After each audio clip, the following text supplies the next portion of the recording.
Spherical mirror के पिछले lecture तक हम लोगों ने रे ट्रेसिंग के थ्रू या रे डायग्राम के थ्रू ऑब्जेक्ट और इमेज के पोजीशन को हम लोगों ने रिलेट किया था।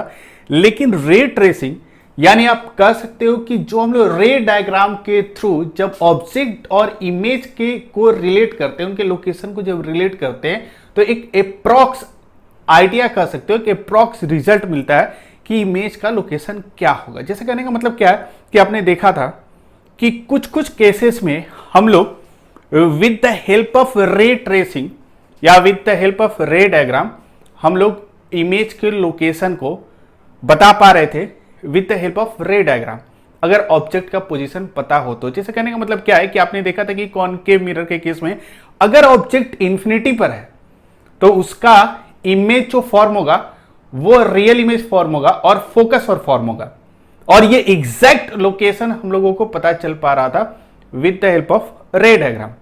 लेकिन कुछ केसेस में हम लोग इमेज के लोकेशन को बता पा रहे थे, लेकिन वो जो लोकेशन था वो एग्जैक्ट नहीं था, वो अप्रॉक्स आइडिया था। जैसे कहने का मतलब क्या है कि आप एक एग्जांपल ले लो कि अगर ऑब्जेक्ट को हम लोग इन्फिनिटी और सेंटर ऑफ कर्वेचर के बीच में रखें, in case of concave mirror, या कह सकते हो beyond the centre of curvature एक ऑब्जेक्ट को रखेंगे तो उसका इमेज फोकस और सेंटर ऑफ कर्वेचर के बीच में बनता है। मतलब इमेज का जो लोकेशन होता है या इमेज का जो पोजीशन होता है with respect to pole of the mirror, वो फोकस और सेंटर ऑफ कर्वेचर के बीच में होता है।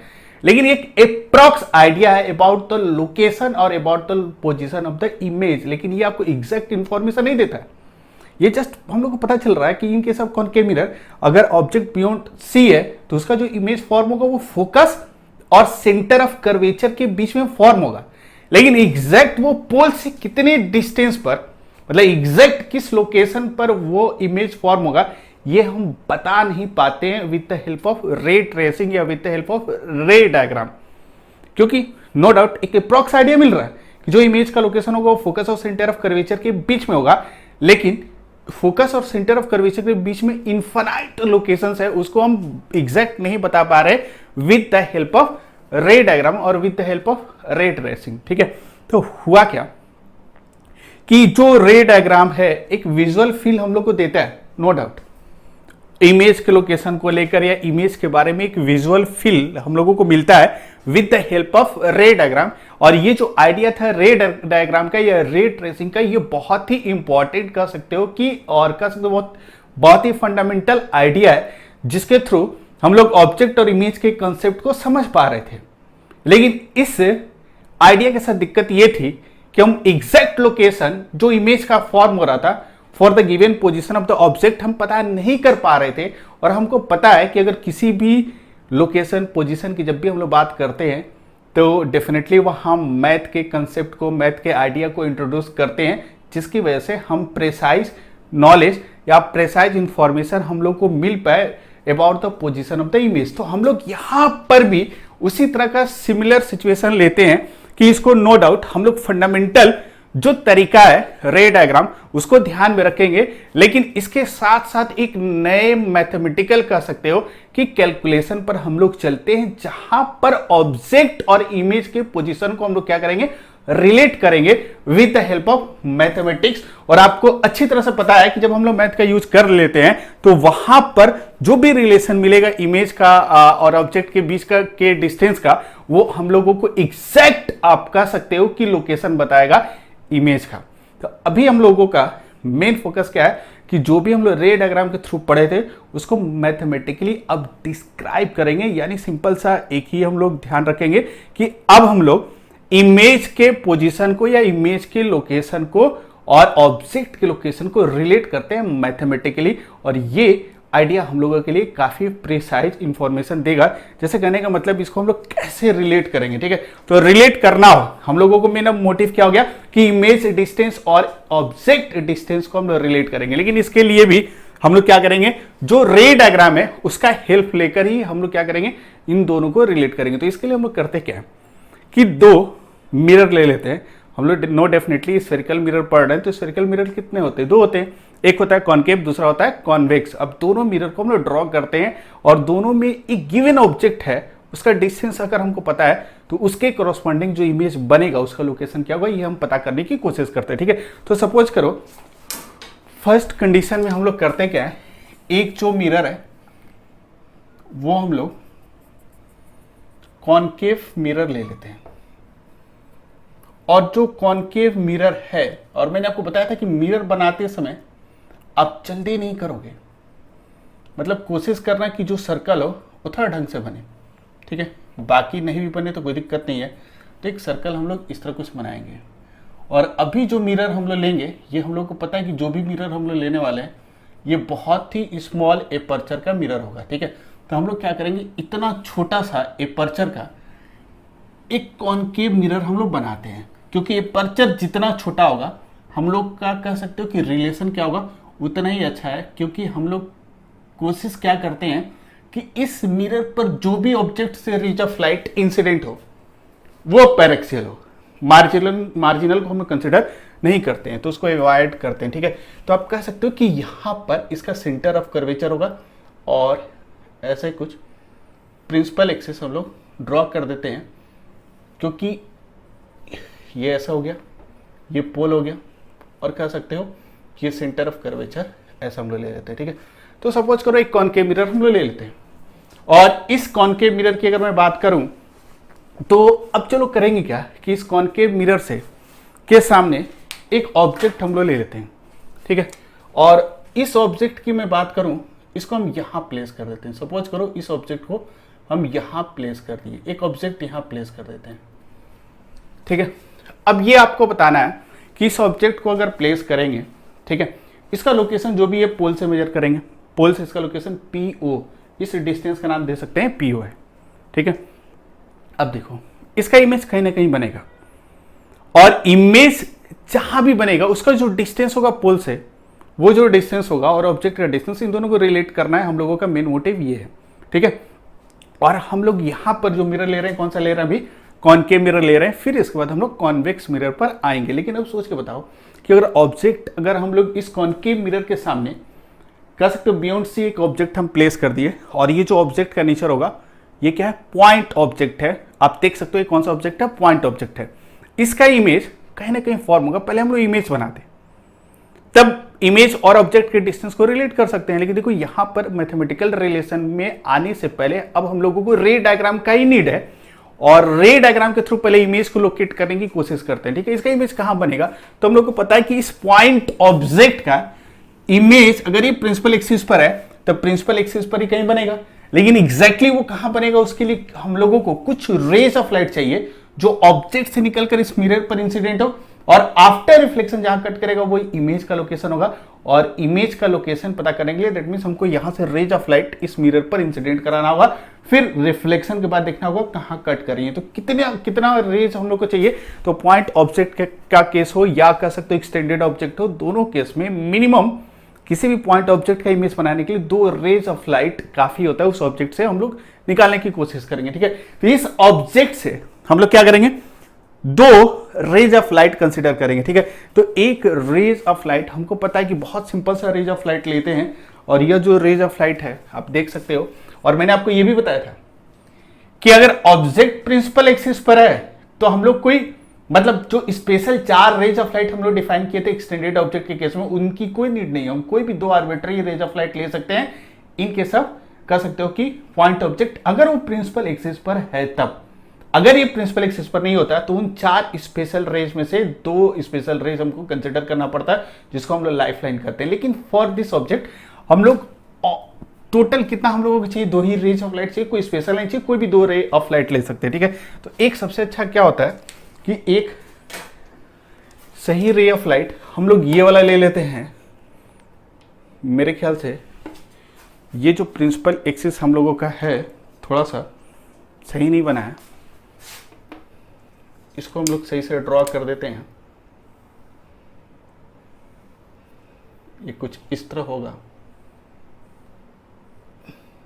ठीक है, सेंटर ऑफ कर्वेचर ये है,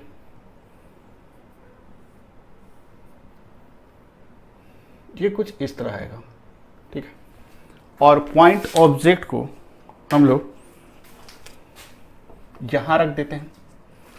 और इससे एक रे ऑफ लाइट डायरेक्ट हम यहां इंसिडेंट करा देते हैं, क्या दिक्कत है?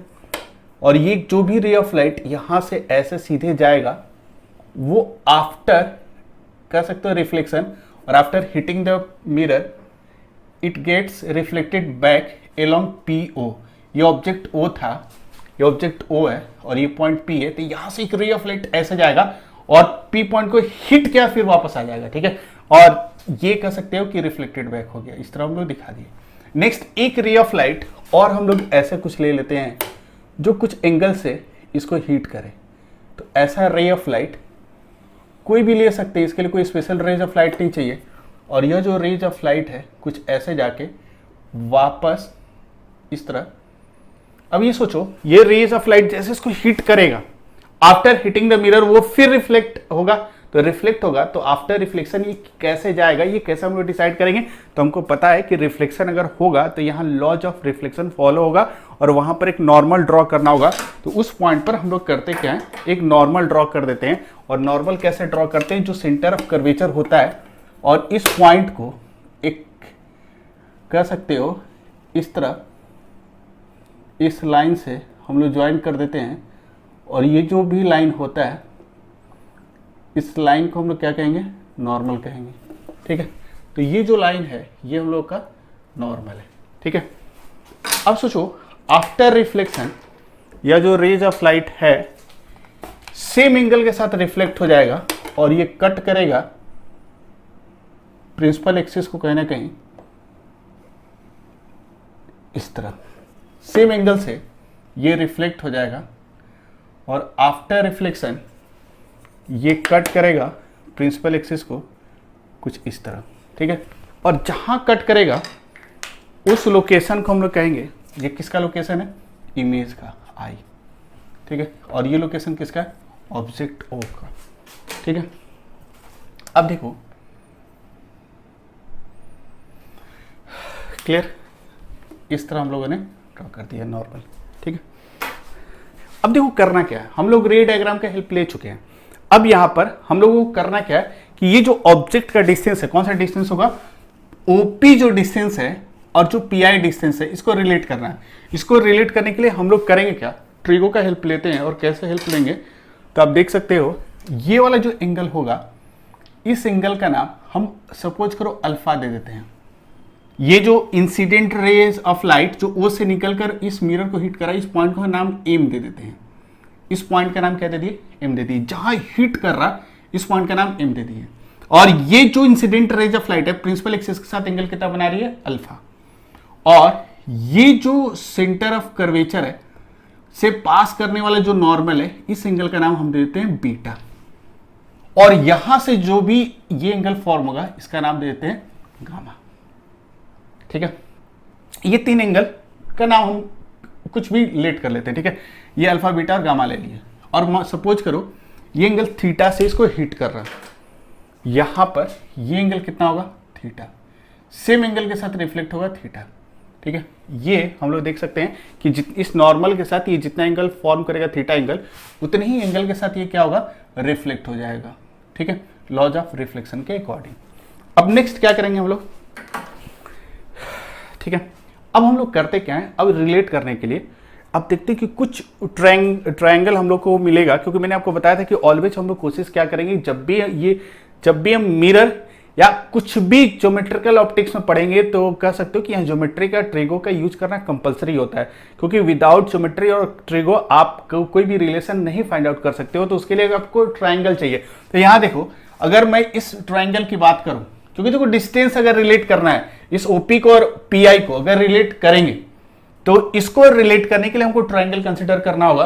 तो हम लोग कर सकते हैं, आप देख सकते हो इन ट्रायंगल, ये वाला ट्रायंगल देखो OM और C, OMC, क्या रिलेशन हम लोग लिख सकते हैं, ये रिलेशन लिख सकते हैं कि बीटा इक्वल्स टू ये जो एंगल है अल्फा और थीटा का समेशन होगा। क्योंकि एक्सटेरियर एंगल जो सामने वाला जो दो इंटीरियर एंगल होता है उसके समेशन का इक्वल होता है, तो अल्फा प्लस थीटा लिख सकते हैं। एक पहला रिलेशन हम लोग को मिल गया। एंड एक रिलेशन एंड फ्रॉम ट्रायंगल, इस वाले ट्रायंगल से देखते हैं, कौन सा ट्रायंगल, सी एम आई, ठीक है। इस ट्रायंगल से हम लोग लिख सकते हैं गामा इक्वल्स टू, क्योंकि ये जो एंगल होगा इस दो एंगल के समेशन के क्या होगा, बराबर होगा, एक्सटीरियर एंगल है, ठीक है। तो gamma equal to, same reasoning अगर हम लोग देंगे तो बीटा प्लस कितना हो जाएगा, थीटा, और ये सेकेंड इक्वेशन आ गया, ठीक है। अब देखो यहां से अब क्या करेंगे, हम लोगों को रिलेट किसको करना है, ठीक है, रिलेट करना है अल्फा बीटा गामा। ये तीनों देख सकते हो कि ये जो एंगल है अल्फा, ये ऑब्जेक्ट से रिलेटेड है, और ये जो एंगल गामा है ये इमेज से रिलेटेड है, तो इन दोनों को रिलेट करना ही होगा। और ये बीटा सेंटर ऑफ कर्वेचर से, तो हम लोग कोशिश करेंगे कि इन दोनों इक्वेशन से थीटा हटा दे, क्योंकि थीटा का बहुत बड़ा एप्लीकेशन नहीं है, क्योंकि यहां पर हमको किसी भी तरीके से अल्फा बीटा गामा को रिलेट कर दिए, ठीक है, तो हम लोग का कह सकते हो कि रिलेशन आ सकता है ऑब्जेक्ट और इमेज के पोजीशन का, ठीक है। तो हम लोग करेंगे क्या कि फ्रॉम 1 and 2 एक रिलेशन हम लिख सकते हैं, फ्रॉम 1 and 2 क्या जाएगा, यहां से थीटा हटा दो, तो यहां लिख सकते हैं therefore theta equal to beta minus alpha, और यहां से थीटा लिख सकते हैं गामा माइनस बीटा। तो फ्रॉम 1 and 2 हम लोग लिख सकते हैं कि beta minus alpha equals to gamma minus beta, यहां से थीटा निकाले इतना आ गया, और यहां से कर सकते हो, यहां से भी थीटा अगर हम लोग निकाले तो ये कितना आ जाएगा, इतना आ जाएगा, और दोनों को इक्वेट कर दिए, तो इक्वेट करने के बाद देखो इतना आ जाएगा। और यहां से कर सकते हैं कि ये जो गामा है, अगर गामा अगर हम लोग इधर लाते हैं, ठीक है, तो ये हो जाएगा आपका minus alpha minus gamma equals to -2 beta.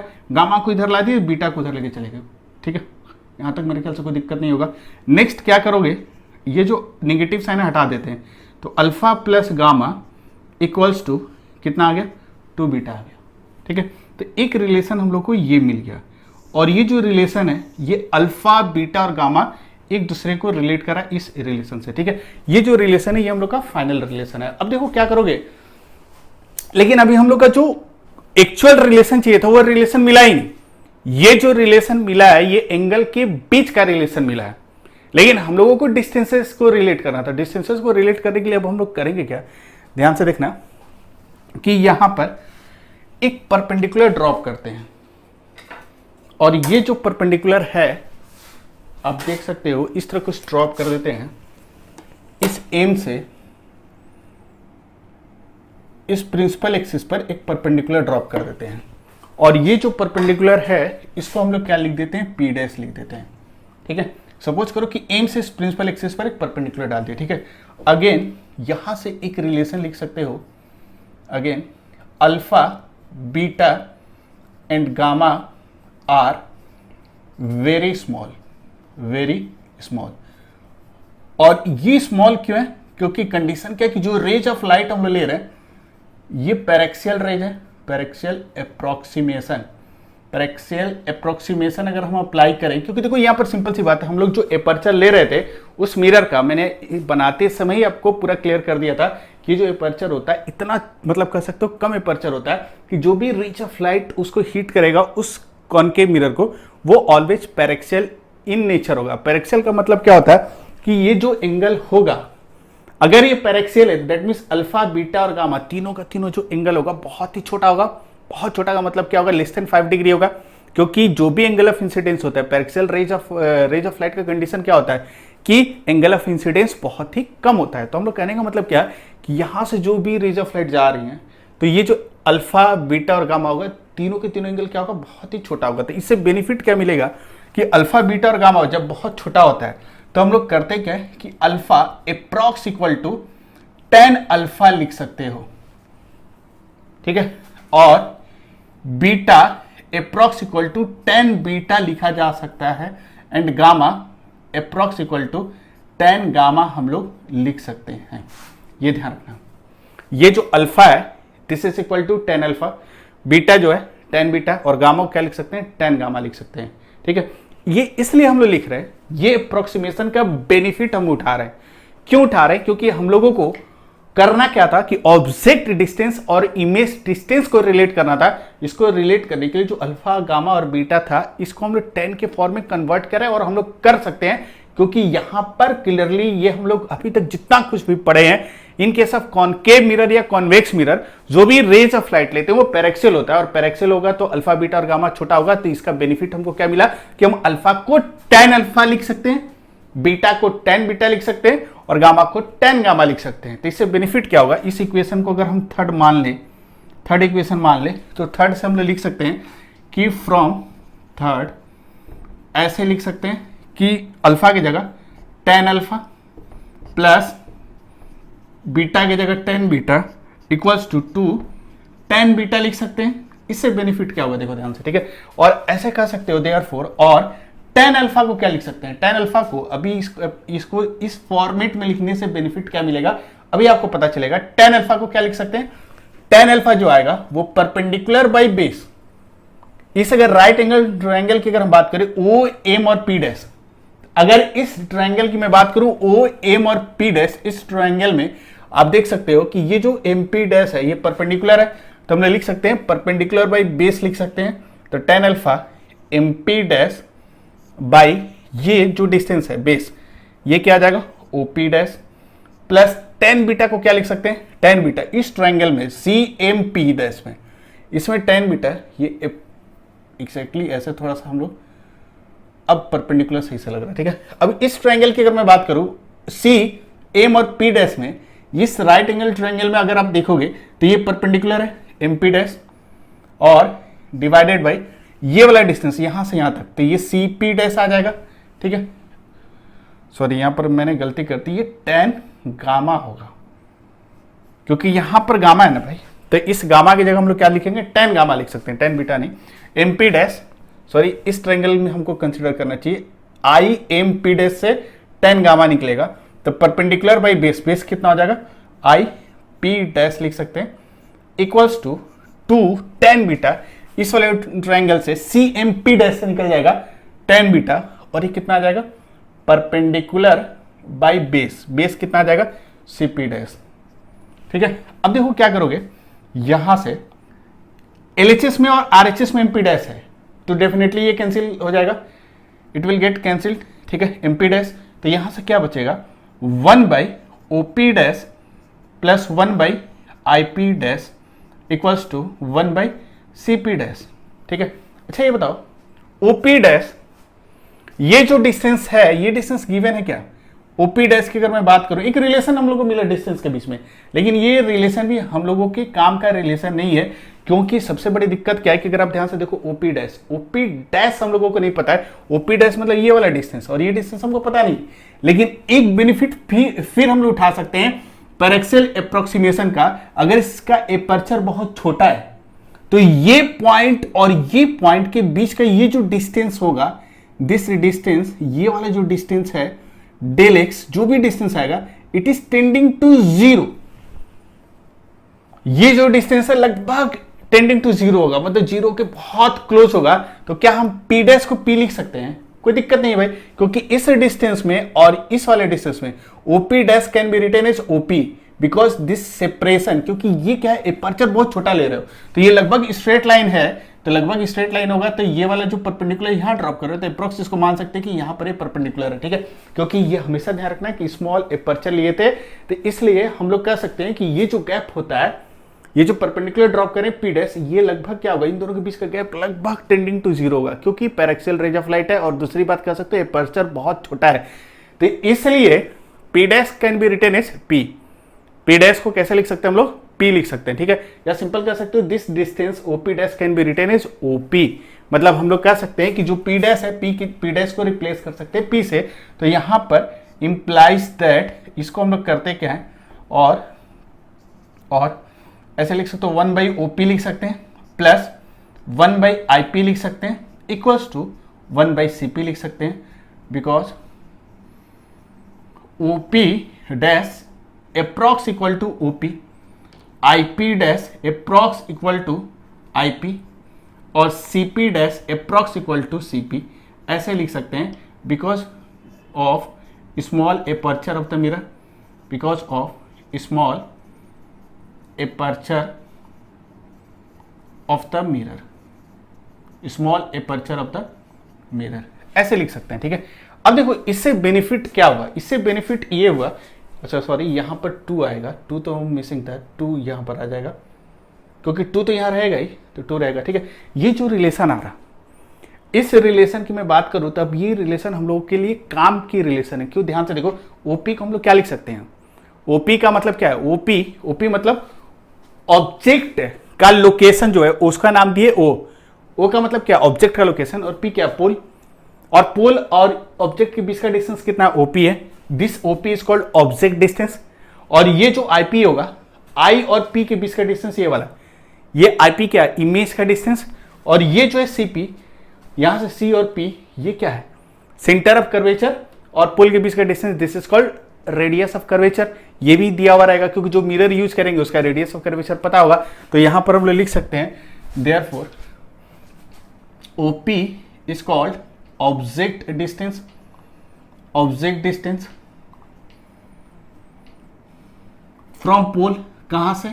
पोल से। ये कह सकते हैं ऑब्जेक्ट डिस्टेंस है, ठीक है। या सिंपल ऐसे कह सकते हो, ओपी का मतलब क्या है? Distance between object and pole. इसी का नाम क्या दे दिए? Object distance. और इसको कह सकते हो आईपी जो है, IP is called image distance from pole, image distance from pole. और फिर यहां से हम लोग लिख सकते हैं CP is called radius of curvature, radius of curvature of the mirror, of the mirror, ठीक है। तो एक रिलेशन आ गया हम लोगों को, और ये रिलेशन क्या आ गया? 1/OP, मतलब लिख सकते हैं 1 object distance, object distance plus 1 image distance equals to 2 by radius of curvature, 2 by radius of curvature, radius of curvature. एक रिलेशन मिल गया, इमेज और ऑब्जेक्ट डिस्टेंस में एक प्रेसाइज इंफॉर्मेशन मिल गया, मैथमेटिकली हम लोगों ने रिलेट कर दिया, ठीक है। लेकिन ये जो कंडीशन है, इस कंडीशन को हम लोग कहेंगे कि ये जो कॉनकेव मिरर के लिए ही डिराइव हुआ है, और कॉनकेव मिरर के लिए ऑब्जेक्ट का पोजीशन जब बियॉन्ड सी है उसके लिए डिराइव हुआ है। इसलिए ये जो रिजल्ट है, क्या सारे कंडीशन के लिए यूज किया जा सकता है? तो हम लोग कहेंगे नहीं, क्योंकि एक पर्टिकुलर कंडीशन से ये रिलेशन निकला है कि 1 object distance plus 1 image distance equal to 2 radius of curvature. ये जो रिलेशन है, ये रिलेशन क्या है? इस रिलेशन को क्या जनरल रिलेशन कह सकते हैं? नहीं कह सकते। हमको कैसे पता भाई? जनरलाइज नहीं कर सकते। जनरलाइज का मतलब क्या है? क्या हर सिचुएशन के लिए, क्या ऑब्जेक्ट अगर यहां नहीं होता, फोकस और पोल के बीच में होता, तो क्या सेम वही रिलेशन फॉलो करेगा? या ये ऑब्जेक्ट अगर सी पर होता तो क्या वो रिलेशन फॉलो करेगा? तो अभी हम कुछ भी नहीं कर सकते। अभी हम वेरीफाई करेंगे कि वो जनरल रिजल्ट है या नहीं है। जनरलाइज नहीं कर सकते हो। अभी कह सकते हैं this is a particular result for this situation. Situation क्या है कि मिरर कॉनकेव हो और उसके सामने एक ऑब्जेक्ट रखा हो और ऑब्जेक्ट बियॉन्ड सी हो, तब उसके लिए ये फॉर्मूला हम लिख सकते हैं। तब फ्रॉम या कह सकते हो कि विद दिस रिलेशन, या कह सकते हो कि शॉर्ट फॉर्म में ऐसे लिख सकते हो कि विद दिस रिलेशन हम रिलेट कर सकते हैं, इस केस में रिलेट कर सकते हैं। इसमें आपको याद रखना होगा कि ये जो पर्टिकुलर केस है ये जनरलाइज्ड कांसेप्ट नहीं है, क्योंकि अभी तक हमको ये नहीं पता है कि अगर ऑब्जेक्ट यहां ना होता, सेंटर ऑफ कर्वेचर और फोकस के बीच में होता, तो क्या वो सेम ये इक्वेशन फॉलो करेगा? या हो सकता है यहां माइनस आ जाए, हो सकता है कि यहां माइनस आ जाए, कुछ भी हो सकता है, नहीं पता है, पता ही नहीं है हम लोगों को। लेकिन फिलहाल अभी ये पता है कि अगर सेंटर ऑफ कर्वेचर के बाद ऑब्जेक्ट हो और मिरर कॉनकेव हो, तो हम ये एक रिलेशन यूज कर सकते हैं, एक मैथमेटिकल रिलेशन यूज कर सकते हैं ऑब्जेक्ट डिस्टेंस और इमेज डिस्टेंस के बीच में। लेकिन अभी भी ये जनरलाइज्ड कांसेप्ट नहीं है। जनरलाइज्ड कह सकते हो कि फॉर्मूला नहीं है, हम सारे सिचुएशन के लिए इसको यूज नहीं कर सकते, ठीक है। ये फॉर्मूला क्या कॉन्वेक्स के लिए यूज कर सकते हैं, ये भी हमको नहीं पता है। तो करते क्या है ना कि 2-3 रिजल्ट हम चेक करते हैं और चेक करके देखते हैं क्या ये वाला फॉर्मूला सब में वैलिड हो रहा, तब इसको जनरलाइज्ड कर देंगे। नहीं होगा तो हमको कुछ सोचना होगा। तो हम लोग करते क्या है, सेकंड, अब कॉन्वेक्स मिरर लेते हैं और कॉन्वेक्स मिरर के केस में ऑब्जेक्ट डिस्टेंस और इमेज डिस्टेंस को हम लोग रिलेट करने की कोशिश करते हैं। तो देखो, एक कॉन्वेक्स मिरर हम लोग ड्रॉ कर लेते हैं।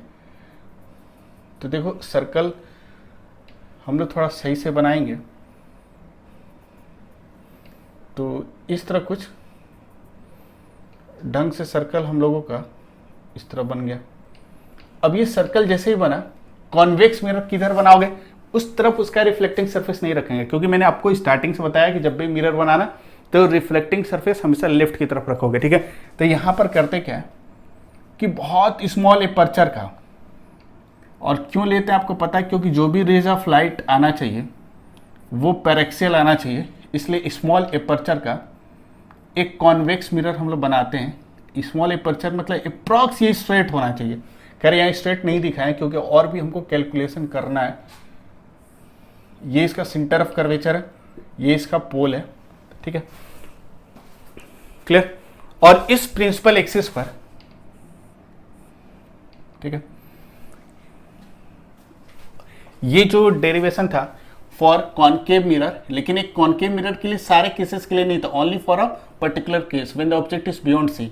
तो ये क्या है, कॉनकेव मिरर का के लिए ऑब्जेक्ट डिस्टेंस और इमेज डिस्टेंस। और ये पूरा टॉपिक का हेडिंग दे देना आप लोग, मिरर फॉर्मूला। पूरे टॉपिक का हेडिंग क्या होगा, मिरर फॉर्मूला, मिरर फॉर्मूला, ठीक है। चलो अब देखते हैं हम लोग इस केस में क्या होगा। तो इस केस में एक ऑब्जेक्ट हम यहां ले लेते हैं, और इस ऑब्जेक्ट का पहले हम लोग रे डायग्राम के थ्रू इसका इमेज बनाने की कोशिश करते हैं, ठीक है। तो जल्दी जल्दी बनाते हैं, क्योंकि आपको पता है कि इसका रे डायग्राम हम लोग कैसे बनाएंगे। एक रे ऑफ लाइट इसका जो जाएगा वो कुछ इस तरह हम लोग ले लेते हैं।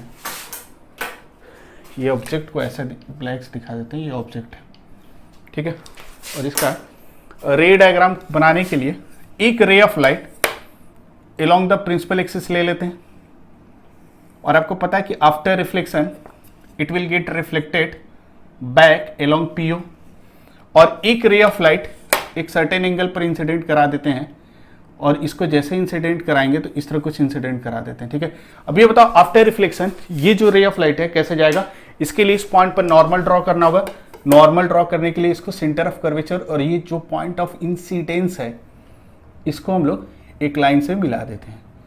तो ये जो लाइन होगा it behaves as a normal at this angle of incidence. इस पर्टिकुलर इंस्टेंट पर वो नॉर्मल हो गया। नेक्स्ट इसके बाद क्या करेंगे, हम लोग जितने एंगल से ये इंसिडेंट हुआ उतने ही एंगल से यहाँ पर हम लोग रिफ्लेक्टेड रे ऑफ लाइट को रिफ्लेक्ट करा देंगे। ये रिफ्लेक्टेड रे ऑफ लाइट है, इस तरह हम लोग दिखा सकते हैं, इस तरह आ गया। नेक्स्ट इसके बाद क्या करोगे, रिफ्लेक्टेड रेज ऑफ लाइट जब मिल गया तो अब हम लोग क्या करें, इंटरसेक्शन पॉइंट देखेंगे किसका, इमेज के लिए। ये पहला रिफ्लेक्टेड रेज ऑफ लाइट और सेकेंड जो रिफ्लेक्टेड बैक होके अलोंग PO आ रहा है, इन दोनों का इंटरसेक्शन पॉइंट।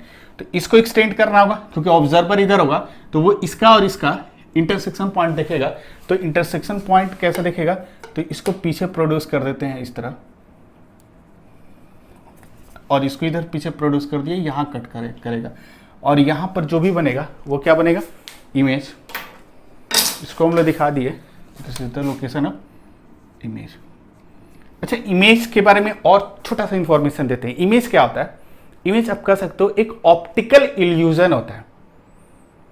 इल्यूजन क्यों होता है ये रीजन मैंने आपको थर्ड लेक्चर में बता दिया, लेकिन थोड़ा सा और उसको मॉडिफाई कर सकते हो कि जो इमेज होता है ऑप्टिकल इल्यूजन। इल्यूजन का मतलब होता है जो रियली कोई फिजिकल ऑब्जेक्ट नहीं होता है, जो यूनिवर्स में एग्जिस्ट नहीं करता है, जस्ट एक कह सकते हो कि एक इल्यूजन है। माइंड को ऐसा लगता है, ब्रेन को ऐसा लगता है कि समथिंग इज देयर, वहां पर कुछ ना कुछ है, लेकिन ये क्या है कि सिंपल सा एक ऐसा इल्यूजन है जिसका हम लोग के फिजिकल वर्ल्ड में कोई एग्जिस्टेंस नहीं है। इसके पास कोई मास नहीं होता है, इसके पास कुछ भी नहीं होता है। सिंपल ये हम लोग कह सकते हैं एक इल्यूजन होता है। लगता है कि स्पेस के उस लोकेशन पर एक ऑब्जेक्ट रखा हुआ है, लेकिन वो क्या एक इल्यूजन है, वहां रियल कोई फिजिकल ऑब्जेक्ट नहीं होता है। तो image is a certain illusion होता है, ठीक है। तो ये इमेज यहां बना। अब देखो क्या करेंगे, अब रिलेट करेंगे। तो रिलेट करने के लिए देखो अब हम लोग करते क्या है, इस एंगल को अल्फा मान लेते हैं, इस एंगल को सेंटर ऑफ कर्वेचर और इसके बीच का जो एंगल है इसको हम लोग बीटा मान लेते हैं, और इमेज वाला एंगल हम लोग गामा मान लेते हैं।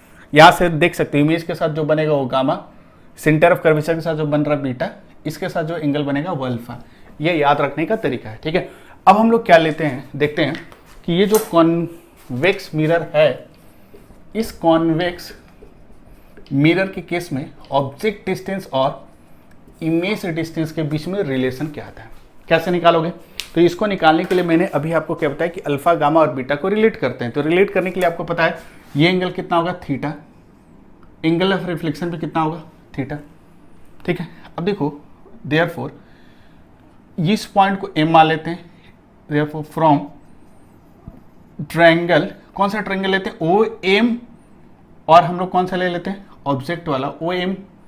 आप कह सकते हो कि इस वाले ट्रायंगल की अगर हम बात करें ओ एम आई में, ओ एम आई, इस वाले ट्रायंगल की अगर बात करें तो जो थीटा होगा अल्फा और गामा का समेशन होगा, एक्सटीरियर एंगल है, अल्फा और गामा का समेशन होगा। एंड इस ट्रायंगल की बात करें M C I, and in triangle M C I क्या हो जाएगा कि ये अगर थीटा है तब कह सकते हो ये एंगल भी थीटा होगा। तो जो गामा होगा, this gamma is equal to theta plus beta हो जाएगा, क्योंकि देखो ये थीटा है तो ये भी क्या हो जाएगा, थीटा हो जाएगा। तो यहाँ से लिख सकते हैं gamma equal to theta plus beta. अब क्या करोगे, ये पहला इक्वेशन और ये सेकेंड इक्वेशन, दोनों से क्या करते हैं, थीटा निकाल कर इक्वेट कर देते हैं, वहां से कुछ ना कुछ रिजल्ट मिलेगा। तो यहाँ थीटा देयरफॉर फ्रॉम 1 एंड 2 हम लोग क्या लिख सकते हैं, यहाँ से थीटा अल्फा प्लस गामा मिला, यहाँ से थीटा क्या मिलेगा, gamma equal to theta plus beta. और यहाँ पर सॉरी, यहाँ हमने एक गलती कर दी, ये थीटा नहीं होगा, ये टोटल एंगल लेना, एक्सटीरियर एंगल। तो ये इस ट्रायंगल की अगर बात करूं तो ये टोटल जो एक्सटीरियर एंगल होगा ये 2 थीटा होगा ना।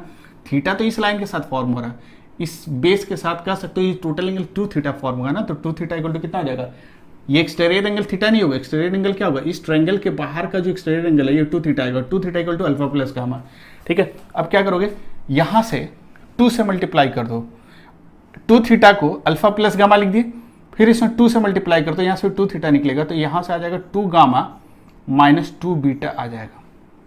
देख लो 2 gamma 2 theta plus 2 beta, 2 beta को इधर लेके आ जाओ, 2 गामा माइनस 2 बीटा और 2 थीटा 1 और 2 से इक्वेट कर दिए, तो यहाँ से आ जाएगा अल्फा और यहाँ से आ जाएगा माइनस गामा इक्वल्स टू ये कितना हो जाएगा, माइनस 2 बीटा, ठीक है। और यहाँ से लिख सकते हैं निगेटिव साइन हटा दो तो 1 by gamma minus 1 by alpha equals to 2 beta, ऐसे लिख सकते हैं। सॉरी, ये 1 बाई नहीं आएगा, ये गामा माइनस अल्फा आ जाएगा, ठीक है। अब नेक्स्ट क्या करोगे, आपको पता है कि ये जो भी रेज ऑफ लाइट है ये सारे के सारे रेज ऑफ लाइट पैरेक्सियल है, तो अल्फा बीटा और गामा सारे के सारे क्या होंगे, बहुत स्मॉल होंगे। सेम ये कंडीशन अप्लाई कर रहे हैं, यहाँ पर लिख नहीं रहे लेकिन सेम कंडीशन यहाँ अप्लाई कर रहे हैं। तो गामा को क्या लिख सकते हैं, 10 गामा, अल्फा को क्या लिख सकते हैं 10 अल्फा, बीटा को क्या लिख सकते हैं 10 बीटा। देयरफॉर हम लोग ऐसे लिख सकते हैं कि 10 gamma minus 10 alpha equals to 2 10 beta, इतना लिख सकते हैं। इंप्लाइज दैट 10 गामा को क्या लिख सकते हो, 10 गामा को लिखने के लिए पहले हम लोग परपेंडिकुलर ड्रॉप करते हैं, और ये जो परपेंडिकुलर ड्रॉप करेंगे हम लोग कुछ इस तरह, अब देख सकते हो एक परपेंडिकुलर हम लोग ड्रॉप करते हैं इस एम पॉइंट से यहाँ पर एक परपेंडिकुलर ड्रॉप कर दिए, और इस पॉइंट को हम पी डैश मान लेते हैं, और ये एंगल हम लोग का गामा था, ये एंगल गामा था, और इस पॉइंट को पी डैश मान लिया, ठीक है। अब देखो इससे बेनिफिट क्या हो कि राइट एंगल ट्रायंगल मिल जाएगा। तो 10 गामा किससे निकालोगे, इस छोटे वाले ट्रायंगल से, पी डैश एम और आई से, ये जो रिलेशन आएगा परपेंडिकुलर बाय बेस, तो परपेंडिकुलर कितना हो जाएगा एम पी डैश, यहां से देखो ये छोटा सा ट्रायंगल फॉर्म हो रहा, 10 गामा कितना आ जाएगा, इस छोटे से ट्रायंगल में 10 गामा देखोगे तो परपेंडिकुलर कौन सा होगा एम पी डैश, और बेस क्या होगा आई पी डैश।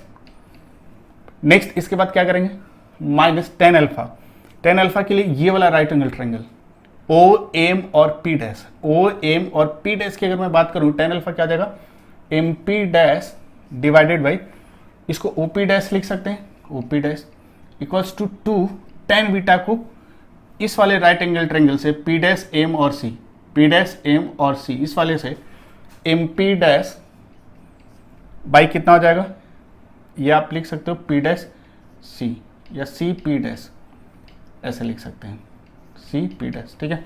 अब देखो यहां से क्या आ जाएगा, यहां से अगर देखोगे तो M P dash cancel out हो गया, और तो यहां से 1 बाई आई पी डैश, और हमको पता है कि ये P डैश और P के बीच का जो डिस्टेंस है बहुत ही छोटा है, तो हम लोग P डैश को क्या मान सकते हैं, P डैश को हम लोग P मान सकते हैं।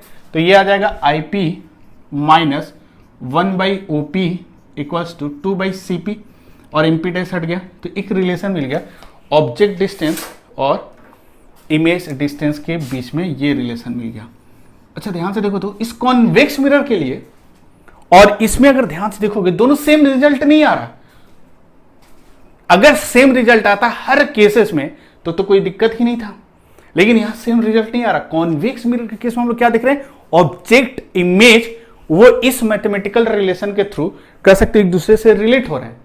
लेकिन in case of concave mirror आप अगर ध्यान से देखोगे तो इस रिलेशन के थ्रू ऑब्जेक्ट और इमेज एक दूसरे से रिलेट करें। यहां प्लस साइन आ रहा, वहां पर क्या आ रहा, माइनस साइन आ रहा। इसका मतलब जो डाउट हम लोगों को था कि ये पर्टिकुलर इस सिचुएशन के लिए ये रिलेशन डिराइव है, इसको जनरलाइज अभी नहीं कर सकते हैं जब तक हम लोग कॉन्वेक्स मिरर के केस में या कुछ अलग अलग सिचुएशन लेकर हम वेरीफाई न कर ले। तो देखो वेरिफिकेशन मिल गया, क्या ये रिजल्ट और ये रिजल्ट सेम आ रहा, नहीं आ रहा, तो इसको जनरलाइज फॉर्मूला ले सकते हैं, नहीं ले सकते। जनरलाइज फॉर्मूला का मतलब क्या होता है कि हर केसेस में हम उसको एक ही फॉर्मूला को यूज कर सकते हैं। तो ये एक पर्टिकुलर रिजल्ट मिला और ये जो रिजल्ट मिला ये भी एक पर्टिकुलर रिजल्ट मिला, दोनों को जनरलाइज हम लोग नहीं कर सकते हैं।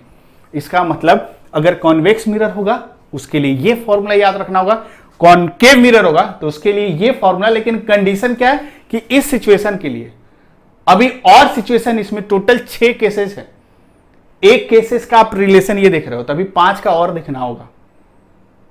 इसमें 2 था लगभग इसी तरह, अगला भी इसका कॉन्वेक्स के लिए कोई दिक्कत नहीं, 2 था तो उसमें से एक ये होगा, अगला भी मेरे ख्याल से वही होगा। सेम वही स्थिति है कि इस मिरर की इस तरफ ऑब्जेक्ट है, इधर क्या है, इमेज है, ठीक है। लेकिन ऐसा भी तो कंडीशन हो सकता है कि ऑब्जेक्ट आपका वर्चुअल हो। अभी तक जो ऑब्जेक्ट दोनों केस में ले रहे थे वो क्या था, रियल ऑब्जेक्ट था। लेकिन कॉन्वेक्स मिरर के केस में देखते हैं क्या और कुछ पॉसिबिलिटी हो सकता है। तो अगर हम लोग ध्यान से देखें, मान लो कि ऐसे ले लेते हैं, ये कॉन्वेक्स मिरर ऐसे ड्रॉ कर दिए, ठीक है। ड्रॉ करने के बाद अब क्या करते हैं कि यहां पर एक बहुत स्मॉल एपर्चर का एक मिरर हम लोग ले लेते हैं, और ये जो स्मॉल एपर्चर का मिरर लेंगे कुछ इस तरह हम लोग कंसिडर कर लेते हैं, ठीक है। ये इसका प्रिंसिपल एक्सिस है, ये सेंटर ऑफ कर्वेचर है, ठीक है। ये इसका सेंटर ऑफ कर्वेचर हम लोग ले लेते हैं, मान लो इस तरह, ठीक है। इसका सेंटर ऑफ कर्वेचर हम लोग यहां ले लेते हैं।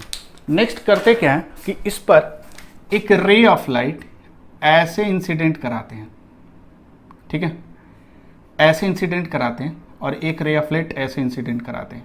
तो ये तो पता है कि आफ्टर रिफ्लेक्शन ऐसे आ जाएगा, और ये जो रे ऑफ लाइट है ये कैसे जाएगा। तो इसके लिए पहले क्या करते हैं, नॉर्मल ड्रॉ करते हैं। तो इस पॉइंट पर नॉर्मल ड्रॉ करने के लिए हम लोग जस्ट क्या करेंगे, सेंटर ऑफ कर्वेचर से ज्वाइन कर दिए, और जैसे ज्वाइन करोगे तो देन आफ्टर रिफ्लेक्शन यह जो रे ऑफ लाइट है कुछ उसी एंगल से रिफ्लेक्ट होगा, और फिर इधर आके कहीं ना कहीं कट करेगा, और ये जो लोकेशन होगा ये किसका होगा, इमेज का लोकेशन होगा। क्योंकि ये जो दोनों रेज ऑफ लाइट है ये कौन सा है, रिफ्लेक्टेड रेज ऑफ लाइट है। यहां से ऐसे आया, आफ्टर रिफ्लेक्शन इस तरह रिफ्लेक्ट होके गया, और एक रे ऑफ लाइट ऐसे लिए थे, आफ्टर रिफ्लेक्शन यहां कट किया, तो यहां इमेज बनेगा। लेकिन ऑब्जेक्ट कहां था, तो ऑब्जेक्ट आप देख सकते हो ये कौन सा रेज ऑफ लाइट है, ये कन्वर्जिंग रेज ऑफ लाइट है। तो कन्वर्जिंग रेज ऑफ लाइट के केस में आप देख सकते हो कि ऑब्जेक्ट कहां होगा, ये दोनों इंसिडेंट, ये इंसिडेंट रेज ऑफ लाइट है, ये भी एक इंसिडेंट रेज ऑफ लाइट है, दोनों का इंटरसेक्शन पॉइंट। तो इसको पीछे प्रोड्यूस कर देंगे यहां पर, और इसको पीछे प्रोड्यूस कर दिए तो यहां कहीं कट करेगा। This is the location of object, ये ऑब्जेक्ट होगा, ये इमेज होगा, और ये क्या होगा, सेंटर ऑफ कर्वेचर। इस केस में अगर आप रिलेशन लिखोगे तो पता है क्या रिलेशन आएगा, ये रिलेशन हम लोग का आ जाएगा 1/-IP, ठीक है, plus 1/OP equals to 2/CP आ जाएगा, ठीक है। अगर इसको हम पोल ले लेते हैं, ये एक रिलेशन आएगा, ये माइनस इसके साथ आ जाएगा, ये रिलेशन फॉलो करेगा। आप इसको अल्फा मान लेना, सेंटर ऑफ कर्वेचर वाले को बीटा मान लेना, इसको गामा मान लेना, और जब इसको डिराइव करोगे इन द सिमिलर फैशन जैसे हम लोग डिराइव किए थे, तो आपको फाइनल जो रिजल्ट मिलेगा IP, OP और CP में, तो यहां क्या आ जाएगा पता है, माइनस आ जाएगा। IP में नेगेटिव लग गया, अभी तक देखो इस केस में आईपी में पॉजिटिव था, इसमें भी आईपी में पॉजिटिव था, इसमें लेकिन क्या गया नेगेटिव। इसमें ओपी में पॉजिटिव था, इसमें नेगेटिव, इसमें पॉजिटिव। तो कहने का मतलब क्या है कि ये जो रिलेशन हम देख रहे हैं कि कॉन्वेक्स मिरर ही है, लेकिन ऑब्जेक्ट अगर वर्चुअल ऑब्जेक्ट हो गया, मतलब यहां जो सिचुएशन ले रहे हैं वो वर्चुअल ऑब्जेक्ट है, तो ऑब्जेक्ट अगर वर्चुअल है तो ये रिलेशन फॉलो कर रहा है, रियल है तो ये रिलेशन फॉलो कर रहा है, कॉन्केव मिरर है तो ये रिलेशन फॉलो कर रहा है। दैट मीन्स ये तो ऐसे ही हम लोग का दिमाग खराब हो जाएगा। एक तो रे डायग्राम से इतनी परेशानी हुई थी, प्लस हम लोग जो मैथमेटिकल रिलेशन निकाल रहे हैं, ये इस रिलेशन के साथ दिक्कत क्या है कि हर पर्टिकुलर अलग अलग केसेस के लिए, कॉन्केव मिरर में 6 केसेस है, तो सोचो 6 फॉर्मूला आएगा। ऐसा रिलेशन कितना आएगा? 6 आएगा। मैंने तो एक ही डेराइव किया था। कॉन्वेक्स मिरर के केस में 2, 6 2 8, और एक वर्चुअल ऑब्जेक्ट के लिए कितना हो गया? 9। मतलब 9 फॉर्मूला आपको याद रखना होगा, किसके लिए? ऑब्जेक्ट डिस्टेंस और इमेज डिस्टेंस को रिलेट करने के लिए, जो काफी कह सकते हो कि कॉम्प्लेक्स सिचुएशन क्रिएट कर देगा। मैथमेटिकल रिलेशन लेकर हम एक ही चैप्टर के एक छोटे से सेगमेंट के लिए अगर 9 फॉर्मूला याद रखे, वो तो कभी याद रहने वाला ही नहीं है कि इसके साथ प्लस लेंगे कि उसके साथ माइनस लेंगे। आप सोच के देखो ना, अभी आप देख लिए, अगर मैं आपसे अगले दिन पूछूं कि ये बताओ कि कॉन्केव मिरर के केस में ऑब्जेक्ट यहां पर है और इमेज यहां बनेगा, तो इस दोनों के बीच, इन दोनों के डिस्टेंस के बीच का जो डिस्टेंस हम पोल से मेजर करेंगे, उन सब के बीच का रिलेशन क्या होगा? तो डेफिनेटली आप गलती कर जाओगे क्योंकि कहां पर प्लस होगा कहां पर माइनस होगा। कुछ ऐसे केसेस होंगे कॉन्केव के केस में जहां माइनस भी आ रहा होगा, तो आप डिसाइड ही नहीं कर पाओगे। मतलब मिला जुला कर अगर आप देखा जाए तो इतने सारे पर्टिकुलर केस का फॉर्मूला याद रख पाना बहुत मुश्किल है। अगर फाइनली हम लोग कहें तो इतने सारे सिचुएशन को मिला दिया जाए तो इन सारे फॉर्मूला को याद रख पाना बहुत ही डिफिकल्ट है। नो डाउट मैथमेटिकली हम लोग ऑब्जेक्ट डिस्टेंस और इमेज डिस्टेंस को रिलेट कर दिए, कोई दिक्कत नहीं है, लेकिन ये महा दिक्कत वाली बात हो गई कि इतनी मेहनत भी हम लोगों का पूरा बेकार हो गया। तो अब किया क्या जाए? क्योंकि मैथमेटिक्स को इसके साथ रिलेट करना जरूरी है, जरूरी है भाई, बहुत जरूरी है।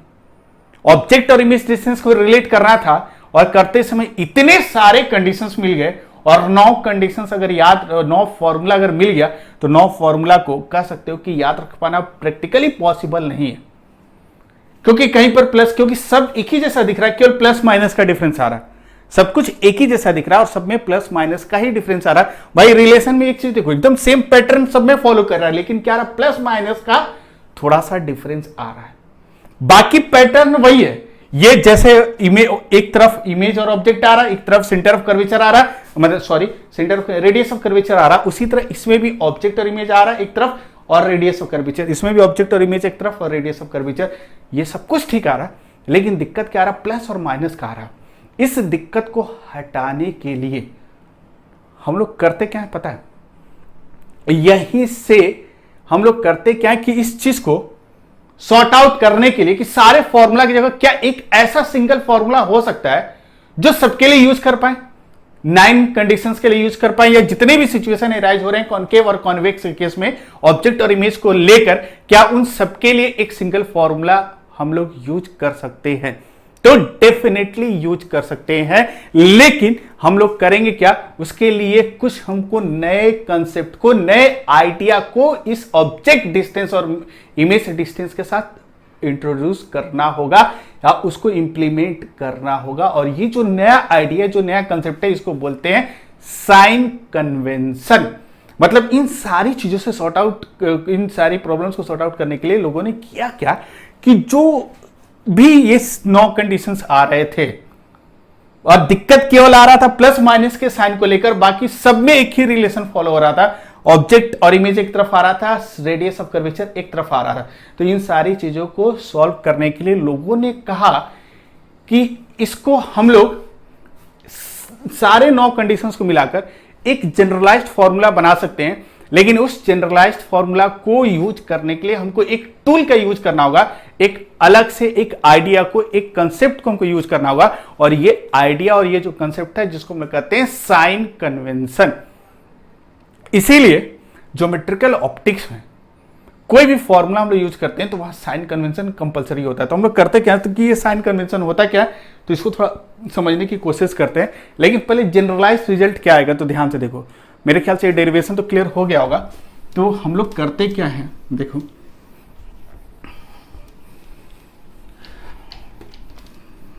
जनरलाइज्ड कंसेप्ट कैसे निकालते हैं, क्योंकि ये सब छोटी बातें हैं लेकिन काफ़ी कंसेप्चुअल है, क्योंकि हम लोग पढ़ते तो सही है, क्यों हम लोग को पता है कि ये साइन कन्वेंशन हम लोग पढ़ते हैं, लेकिन क्यों पढ़ते हैं वो अगर आप ध्यान से देखोगे तो इसी चीज़ को सॉर्ट आउट करने के लिए हम लोग पढ़ते हैं। ठीक है, तो एक बार फिर से मैं रिपीट करना चाहता हूँ कि साइन कन्वेंशन का कंसेप्ट क्यों आया, क्योंकि कॉनकेव और कॉन्वेक्स को मिलाकर अलग अलग ऑब्जेक्ट के पोजीशन के लिए ऑब्जेक्ट और इमेज के बीच में जो मैथमेटिकल रिलेशन आ रहा था सब में लगभग एक जैसा आ रहा था, सेम पैटर्न में आ रहा था, लेकिन दिक्कत क्या था, कहीं प्लस माइनस की दिक्कत आ रही थी। इन सब चीज़ों को हटाने के लिए इस मिरर फॉर्मूला को अलग अलग कंडीशन के लिए अलग अलग आ रहा था, इसको जनरलाइज करने के लिए हम लोग इसके साथ, इस मैथमेटिकल रिलेशन के साथ एक नए आइडिया को इसके साथ अटैच करते हैं, और वो जो नया आइडिया है, जो नया कंसेप्ट है, इसको हम लोग कहते हैं साइन कन्वेंशन।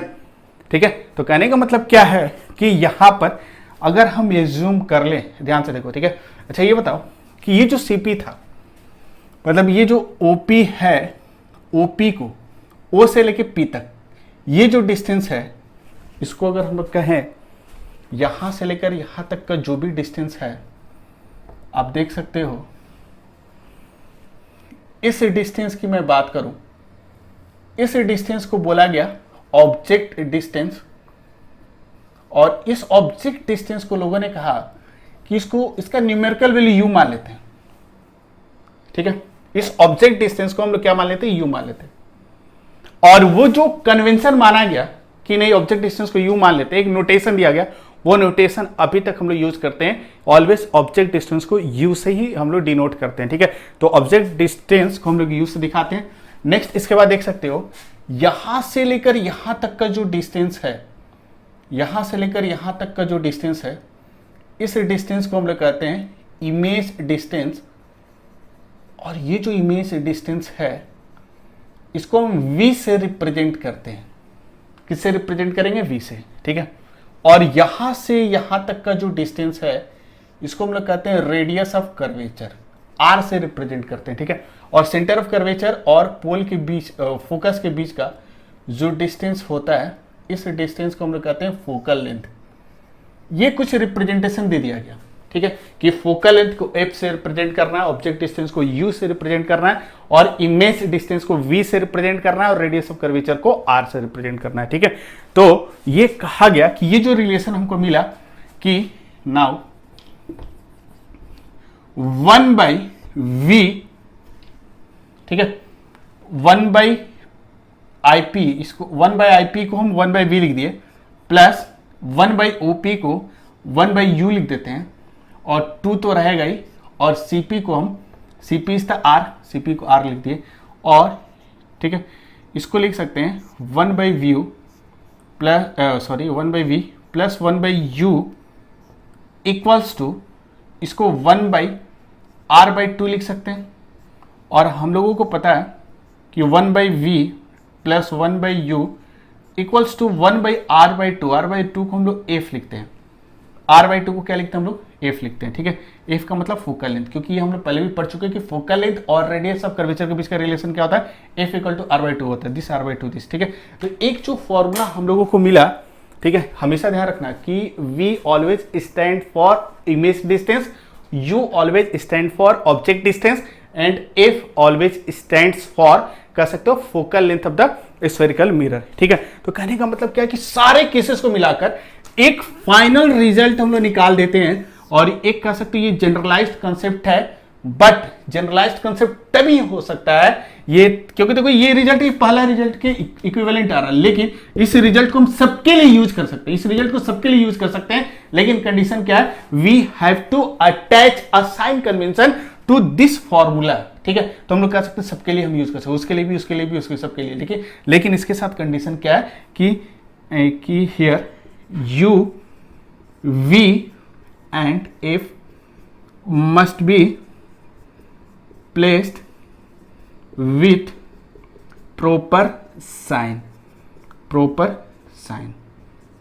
और ये क्या जनरलाइज्ड केस हो गया। जनरलाइज्ड केस अब बोल सकते हैं कब, जनरलाइज्ड केस कब बोल सकते हैं, जब यू वी और एफ को विथ साइन कन्वेंशन के साथ हम लोग प्लेस करेंगे, विथ साइन के साथ प्लेस करेंगे, तो ये जो रिजल्ट है ये कोई भी मिरर हो, या कॉनकेव मिरर हो या कॉन्वेक्स मिरर हो, चाहे ऑब्जेक्ट सेंटर ऑफ कर्वेचर के बियॉन्ड रखा हो, चाहे सेंटर ऑफ कर्वेचर और फोकस के बीच में रखा हो, चाहे कहीं भी रखा हो, उससे हमको कोई लेना देना नहीं है। हम फॉर ऑल द केसेस हम लोग क्या किए कि एक एक्स्ट्रा टूल लेकर आए, एक एक्स्ट्रा आइडिया लेकर आए साइन कन्वेंशन का, और साइन कन्वेंशन को बस इस फॉर्मूला के साथ, इस मैथमेटिकल रिलेशन के साथ उसको क्या किया हम लोग मर्ज कर दिए। या जब भी ऐसे समझो कि इन दोनों के बीच में एक कह सकते हो कि इन दोनों को मर्ज करने पर एक सिंगल कंसेप्ट निकल गया कि ये फॉर्मूला मतलब this mathematical relation is used for all the cases, but we have to consider the sign of U V and F. U V और एफ के साइन को हम लोगों को ध्यान में रखना बहुत जरूरी है। यू वी और एफ को विथ साइन हम लोगों को क्या करना होगा, पुट करना होगा। ठीक है, अब बहुत लोग कहेंगे ठीक है सर आपकी बात हम मान लेते हैं कि सारे के सारे सिचुएशन को हम रिप्लेस कर दिए बाय दिस सिंगल फॉर्मूला, और उसके साथ आप कह रहे हो कि एक साइन कन्वेंशन अटैच कर दो, तो ये जनरल कंसेप्ट हो गया। हम लोगों को अलग अलग फॉर्मूला पर्टिकुलर केस का याद नहीं रखना होगा, हम डायरेक्ट इसको यूज करेंगे, लेकिन इसके साथ साइन कन्वेंशन लगा देंगे तो हम किसी भी सिचुएशन के लिए इसको यूज कर सकते हैं। लेकिन सबसे बड़ी डाउट क्या आपको आ सकती है कि सर साइन कन्वेंशन होता क्या है, या कैसा साइन कन्वेंशन हम लोग यूज करेंगे। तो देखो, अगर साइन कन्वेंशन की अगर हम लोग बात करें तो साइन कन्वेंशन मेनली दो तरीके का होता है। एक होता है जो बहुत पहले लोग यूज किया करते थे, अभी भी बहुत लोग यूज करते हैं, उसको हम लोग कहते हैं रियल वर्चुअल कन्वेंशन। एक जो साइन कन्वेंशन हो को कह सकते हो, साइन कन्वेंशन यूज करने का तरीका क्या होता है, एक जो नियम है, एक जो रूल है, उसको कहते हैं रियल वर्चुअल कन्वेंशन, और दूसरा होता है geometrical convention, geometrical sign convention. तो हम लोग करेंगे क्या कि ज्योमेट्रिकल साइन कन्वेंशन जो है उसको यूज करेंगे, और उसको यूज करके ही हम लोग क्या कर सकते हैं, इसको हम लोग जनरलाइज्ड फॉर्मूला में बदल सकते हैं। ठीक है, लेकिन रियल वर्चुअल साइन कन्वेंशन और ज्योमेट्रिकल साइन कन्वेंशन एक साथ कभी भी यूज नहीं कर सकते, दोनों अलग अलग आइडियाज है।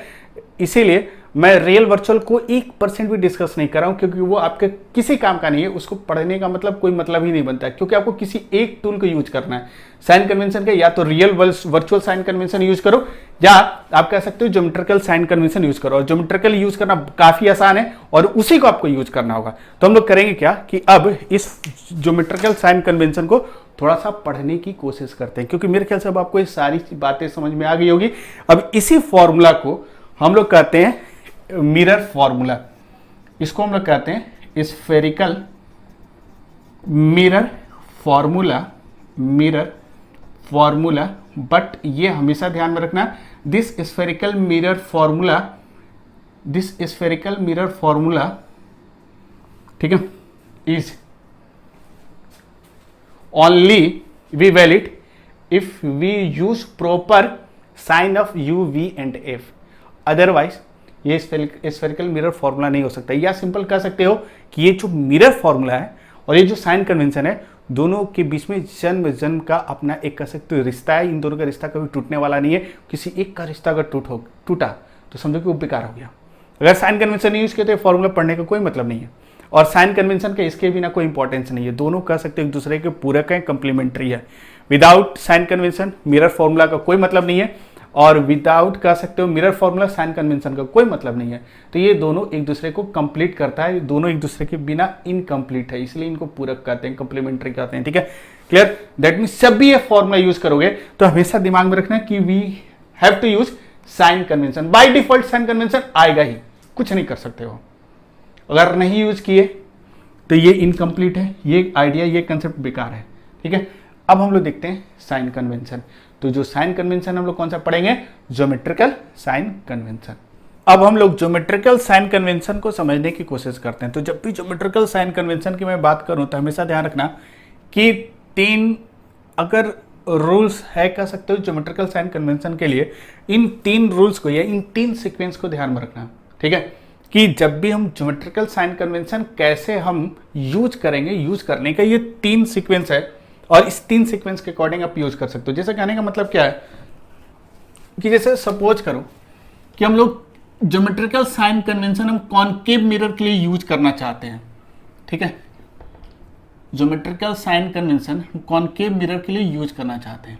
ठीक है, तो कॉनकेव मिरर के लिए यूज करने के लिए सबसे पहले हम लोगों को क्या करना होगा कि प्रिंसिपल एक्सिस दिखा देते हैं। तो देखो ये जो ज्योमेट्रिकल साइन कन्वेंशन है, पहली बात क्या कर कि place the spherical mirror in such a way that incident rays of light always comes from left to right.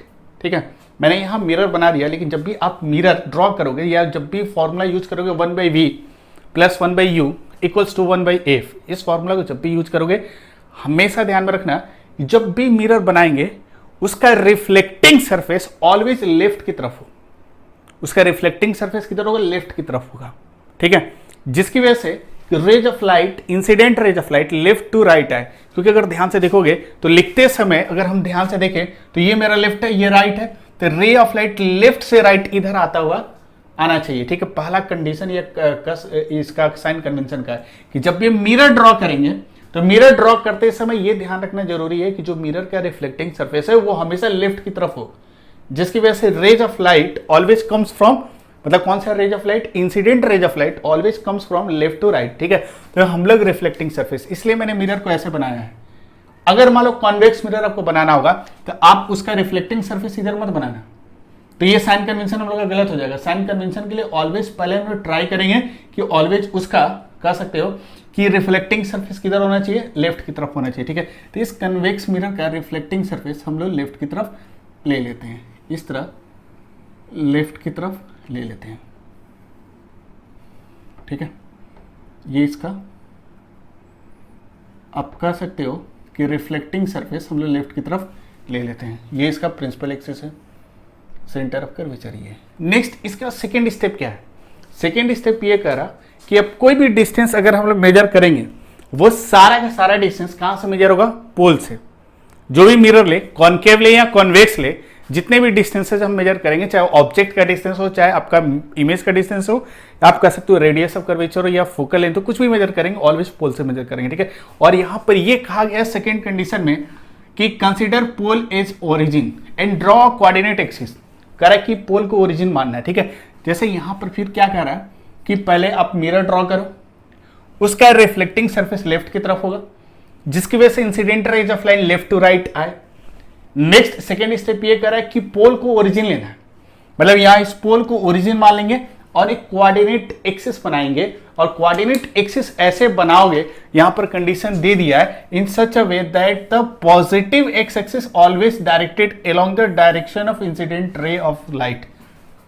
कहने का मतलब क्या है, कह रहे कि यहां पर अब आप कोऑर्डिनेट एक्सिस बनाओ, लाइक इसको ओरिजिन मानते हुए, पोल को ओरिजिन मानना है, सारे डिस्टेंस को ओरिजिन से, मतलब ओरिजिन से मेजर करते ही हैं, मतलब पोल से मेजर करेंगे, तो आपको क्या रहा है कि इसको ओरिजिन मानते हुए आप एक्स और वाई एक्सिस बनाओ, लेकिन जैसा तैसा नहीं बना सकते, आपको ऐसे बनाना होगा कि बनाते समय आपको इंसिडेंट रेज ऑफ लाइट के बारे में सोचना होगा कि उसका डायरेक्शन क्या है। सपोज करो कि इस डायरेक्शन, सपोज तो कुछ करना नहीं है क्योंकि रिफ्लेक्टिंग सरफेस इसको बना लिए, तो ये जो डायरेक्शन है ये इंसिडेंट रे का डायरेक्शन है, तो इंसिडेंट रे का डायरेक्शन इधर होगा।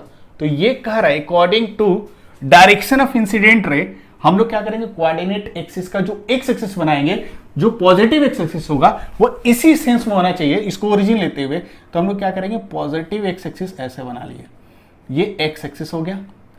अगर ये पॉजिटिव एक्स है, वाई तो हम लोगों को पता ही है, वाई कुछ इस तरह आएगा, ये क्या हो गया, वाई एक्सिस हो गया। ठीक है, क्लियर, ये पॉजिटिव एक्स एक्सिस, ये वाई एक्सिस।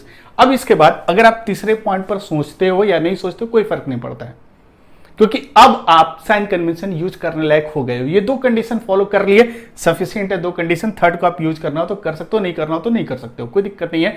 क्योंकि यहां पर अब हमको पता चल गया, जैसे इस केस में हम लोग पहले दो कंडीशन यूज करते हैं। पहला कंडीशन रिफ्लेक्टिंग सरफेस लेफ्ट की तरफ होना चाहिए, जिसकी वजह से incident ray of light left to right है, कि इंसिडेंट रे ऑफ लाइट, हम इसको अलग सेपरेट केस लेके चल रहे हैं, तो ये इंसिडेंट रे का डायरेक्शन है, तो इसको पोल को ओरिजिन मान लिए।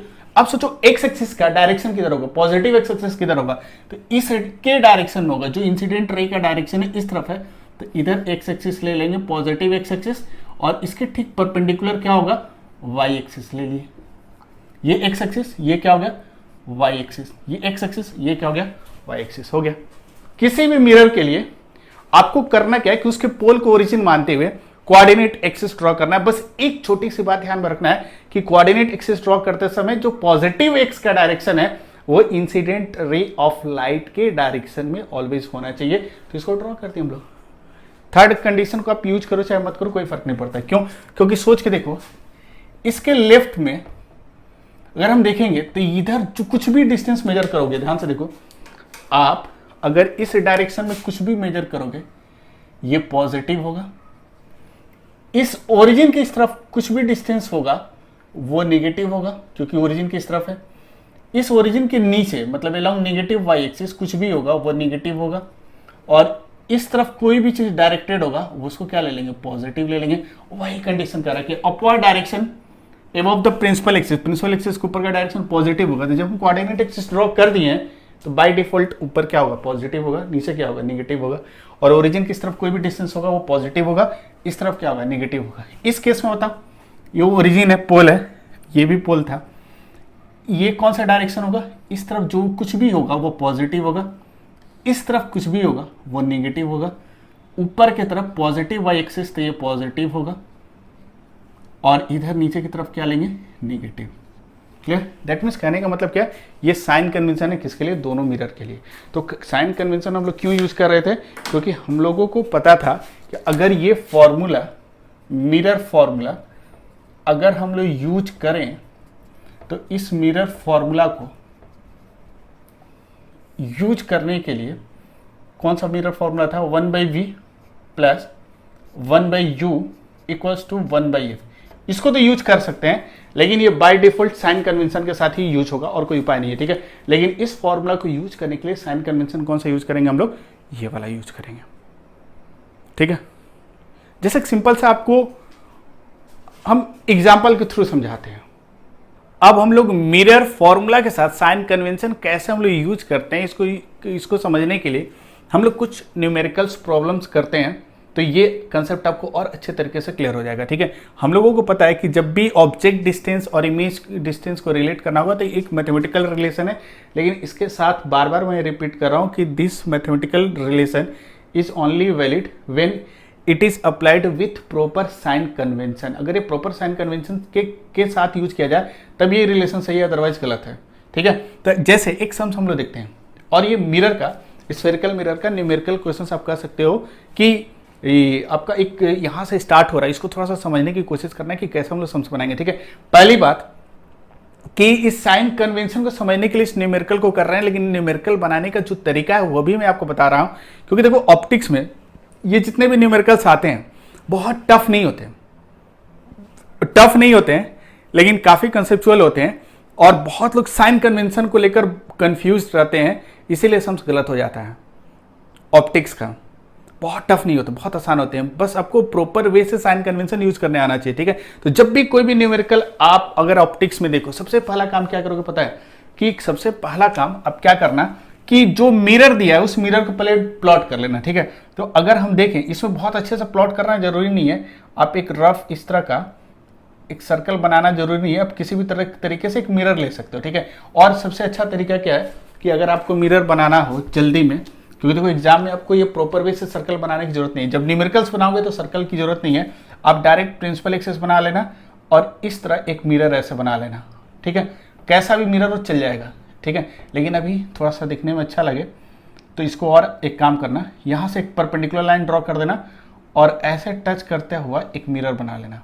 तो ये एक मिरर गिवन है, ये कौन सा मिरर है? Concave mirror. नेक्स्ट इसके बाद क्या करोगे?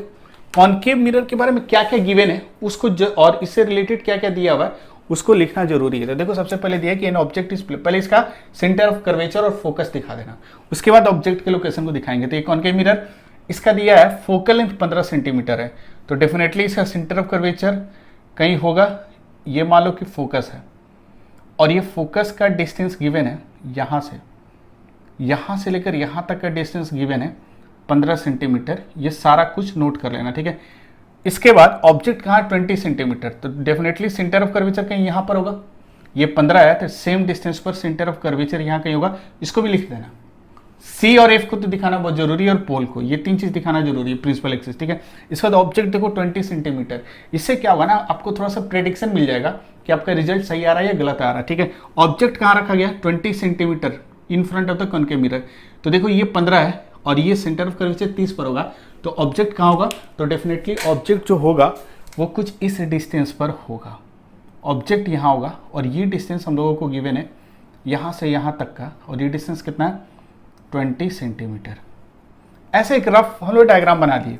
इसे बनाने से बेनिफिट क्या है कि गलती होने की चांसेस कम रहती है, और प्लस आप एक प्रेडिक्टेड रिजल्ट भी बता सकते हो कि रिजल्ट आपका क्या आना चाहिए। आप रिजल्ट का रेंज क्या होगा ये बता सकते हो, नहीं बता सकते हो। ये जो ऑब्जेक्ट है किसके बीच में लाई कर रहा है, सी और एफ के बीच में, क्योंकि ये 20 सेंटीमीटर है और फोकस का डिस्टेंस पोल से कितना है 15 है, सेंटर ऑफ कर्वेचर 30 सेंटीमीटर, क्योंकि इसका डबल होता है तो 15 का डबल 30, तो ये 30 और 15 के बीच में लाई कर, सी और एफ के बीच में लाई कर रहा है। तो डेफिनेटली अगर आपको रे डायग्राम याद है तो आपको अच्छी तरह से पता है कि जो इसका इमेज बनेगा कहाँ बनेगा, बियॉन्ड सी बनेगा, और बियॉन्ड सी बनेगा तो आंसर आपका किससे अधिक आएगा, 30 से ज्यादा आएगा। आंसर जो आएगा 30 से क्या आएगा, अधिक आएगा। एक रफ आपको रेंज मिल गया कि आपका आंसर किस रेंज के बीच में आना चाहिए, 30 से ग्रेटर होना चाहिए। उससे कम आया तो दैट मीन्स आपका कैलकुलेशन गलत है, ठीक है। खैर उतना भी हमको नहीं सोचना है। अब हम लोग करेंगे क्या कि यहां पर अब ध्यान से देखो, पहले एक डायग्राम बना लिए, जो कुछ गिवन था उसको तो आपने प्लॉट कर दिया। नेक्स्ट इसके बाद क्या करोगे पता है, इसके बाद क्या करना कि जो कुछ दिया है आपको, दिया है कौन सा, ऑब्जेक्ट का लोकेशन कितना 20 सेंटीमीटर, तो इसको लिख देना u, पहले प्रॉपर डायग्राम। उसके बाद क्या करोगे, पैरामीटर लिखना, इसमें सारा पैरामीटर आपको दिया होगा। u दिया है, u कितना दिया है, तो u गिवन है 20 सेंटीमीटर, तो ये 20 नहीं लिखोगे, इसको 20 लिखना है लेकिन विथ साइन कन्वेंशन। तो अब क्या करना है कि इस पैरामीटर को लिखने से पहले स्टेप लिख लेना। स्टेप 1 एक रफ स्केच बनाएंगे सिचुएशन का जो क्वेश्चन में दिया है। स्टेप 2 मैं नहीं लिख रहा हूं, आप लिख लेना। स्टेप 2 क्या होगा, स्टेप 2 करेंगे क्या, यहां पर हम कोऑर्डिनेट एक्सिस ड्रॉ करेंगे साइन कन्वेंशन के लिए। इधर हम लोग एक्स एक्सिस ले लेंगे क्योंकि डेफिनेटली इंसिडेंट रे इधर होगा, तो एक्स इधर होगा, वाई इधर होगा, हम लोग इसको ड्रॉ कर लेंगे, ठीक है। अब ध्यान से देखो, यू कितना है 20 है, लेकिन इस u को जब भी प्लेस करेंगे विथ साइन कन्वेंशन, क्योंकि बार बार कह रहे थे कि ये जो फॉर्मूला होगा वो ऑलवेज किसकी कैसे अप्लाई होगा, विथ साइन कन्वेंशन। ये फॉर्मूला ऑलवेज जब भी अप्लाई होगा विथ साइन कन्वेंशन। और एक चीज ध्यान रखना, ये ऑब्जेक्ट दिया, कुछ नहीं मेंशन किया तो पॉइंट ऑब्जेक्ट लेकर चलना है। अगर डायमेंशन नहीं है कि उसका हाइट कितना है, उसका लेंथ कितना है, साइज कितना है, तो हमेशा पॉइंट ऑब्जेक्ट लेकर चलोगे, ठीक है। तो u 20 है, लेकिन 20 के साथ आपको प्लस और माइनस लेना होगा, और वो अकॉर्डिंग टू साइन कन्वेंशन। तो साइन कन्वेंशन यहां कैसे यूज करोगे, तो पहले ऑब्जेक्ट का लोकेशन देखो, ऑब्जेक्ट किधर लाई कर रहा है, इस ओरिजिन की इस तरफ लाई कर रहा है, ठीक है, ओरिजिन की इस तरफ। तो एक्चुअली आप हमेशा क्या करना, एग्जाम में लिखना मत, इसको कहना पोजीशन वेक्टर। u को पोजीशन वेक्टर मान लेना, v को भी पोजीशन वेक्टर मान लेना, और u क्या position vector of the object. इससे क्या होगा ना, आपको फील आएगा, क्योंकि डिस्टेंस ना कभी नेगेटिव नहीं होता है, क्योंकि बहुत पहले से चला आ रहा है तो बहुत लोग इसको डिस्टेंस का देते हैं, तो डिस्टेंस के साथ प्लस माइनस थोड़ा सही नहीं लगता है, आप इसको पोजीशन मान सकते हो, ठीक है। तो एक्चुअली देखो ये पोजीशन वेक्टर मान लो, तो ऑब्जेक्ट यहां पर है तो उसका पोजीशन वेक्टर किधर होगा, पोजीशन वेक्टर मतलब जिसका टेल यहां पर होगा और पोल पर, और हेड कहां पर होगा, उस ऑब्जेक्ट पर होगा। तो पोजीशन वेक्टर का डायरेक्शन किधर है, अलोंग नेगेटिव एक्स एक्सिस है, इसीलिए यहां पर माइनस ले लेंगे, ठीक है। जैसे कोई एक पार्टिकल स्ट्रेट लाइन मोशन में चलता है तो इसको ओरिजिन लेते हो, कोई पार्टिकल यहां होता है, जो भी ये लोकेशन है, तो आप ओरिजिन के लेफ्ट है तो आप कहते हो उसका पोजीशन वेक्टर x जो आएगा वो -2 है, ऐसे लिखते हो। इसी तरह यहां क्या करेंगे, u को आप डिस्टेंस मत कहना, इसीलिए कंफ्यूजन क्रिएट होता है। डिस्टेंस नेगेटिव नहीं होता, लेकिन हम u को क्या मानेंगे, position vector of the object. Object का पोजीशन वेक्टर क्या होगा, या पोजीशन क्या होगा 20, ये इस तरफ डायरेक्टेड है, तो ये कौन सा डायरेक्शन, नेगेटिव एक्स एक्सिस, तो इसको -20 लिखना मत कभी भी, जिसको आप डिस्टेंस ही लिखोगे एग्जाम में। लेकिन अब आपके समझने के लिए मैं बता रहा हूं, इससे आपको फील अच्छे तरीके से आएगा, ठीक है। अच्छा ये बताओ तो v दिया है, u हमको पता चल गया, v दिया है, v पता नहीं है, अननोन है, इसके साथ कुछ नहीं करना है। और क्या गिवन है, focus, focal length f, f क्या है, फोकस का f क्या है, फोकल लेंथ है, लेकिन हम लोग क्या बोलेंगे, पोजीशन ऑफ द फोकस या position vector of the focus. Focus यहाँ है तो फोकस का पोजीशन वेक्टर क्या होगा, उसका टेल यहाँ होगा और हेड फोकस पर होगा, तो इसका डायरेक्शन किधर है, अलोंग नेगेटिव एक्स एक्सिस, तो क्या लिखेंगे -15 सेंटीमीटर। क्लियर। या सिंपल ऐसे समझो इस साइन कन्वेंशन के अकॉर्डिंग कि ओरिजिन की इस तरफ कुछ भी होगा वो नेगेटिव होगा, ओरिजिन की इस तरफ कोई भी डिस्टेंस होगा वो पॉजिटिव होगा, ओरिजिन के ऊपर कोई डिस्टेंस होगा पॉजिटिव होगा, ओरिजिन के नीचे कोई भी होगा वो नेगेटिव होगा, ऐसे भी लिख सकते हो। ठीक है, तो हम लोग कह सकते हैं u-20 v इतना f इतना। अब क्या करोगे, ये हम लोग क्या हो गया, पहला स्टेप क्या था, प्रॉपर डायग्राम बनाना, सेकेंड स्टेप क्या था कि हम लोग कोऑर्डिनेट एक्सिस, फिर थर्ड कि सारे ऑल पैरामीटर्स जो भी है उसको विथ साइन कन्वेंशन हम लोग लिखेंगे। अब जाके आप फॉर्मूला यूज करोगे, फॉर्मूला कौन सा यूज करोगे, तो यहां लिख सकते हैं from mirror formula, mirror formula क्या लिखोगे, 1/v plus 1/u equals to 1/f। अब क्या करोगे, v चाहिए, v को ऐसे ही रहने दो, u की जगह -1/20 और f की जगह -1/15, और ये कितना हो जाएगा 1/v, 1/20 इधर ले लिए, -1/15, ये कितना हो जाएगा 60, 4 - 3, और v कितना हो जाएगा,